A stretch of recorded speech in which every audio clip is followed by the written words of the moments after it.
The Swords of Ditto beautifully meshes classic isometric gameplay with modern role-playing and roguelike mechanics. This makes for an adventure both fulfilling and challenging, letting you decide how you want to discover the world and save the day.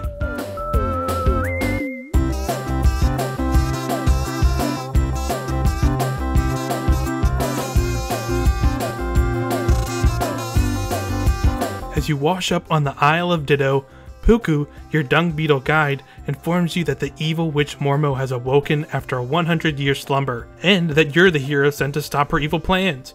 Convenient how that worked out, right? From there, the adventure begins, and you quickly find out things aren't going to be that simple.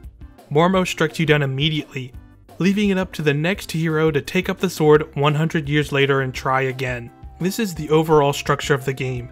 Every time you die, you jump 100 years ahead to the next hero who must try and take down Mormo and save the island from falling more and more into her evil corruption. You go about that by adventuring around the island and completing dungeons, which contain powerful items called Toys of Legend.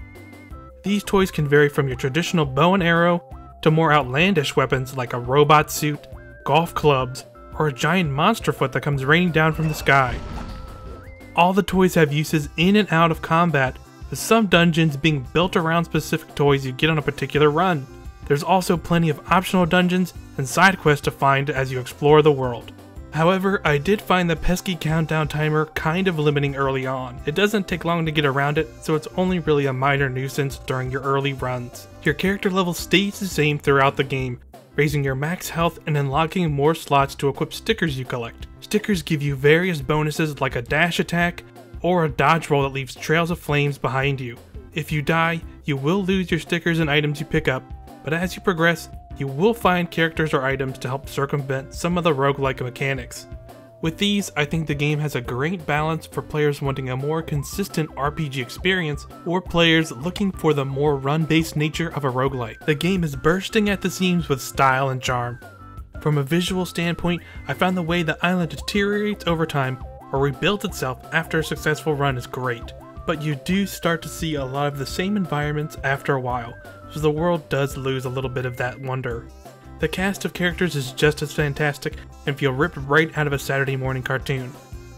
From a bow tie wearing frog salesman to an old turtle historian, I always enjoyed meeting a new character, but it would have been nice if they had more of a role outside of just being shopkeepers. Overall, I found all of these to be minor setbacks in an all-around stellar package. All the combinations you can make between stickers you find and toys you collect change the flow of the game in a satisfying way each time you play. You can also play locally in co-op with 2 players, which also allows for many different ways to tackle puzzles and combat. The Swords of Ditto ignites the same sense of exploration and wonder I had as a kid playing those classic games it takes inspiration from.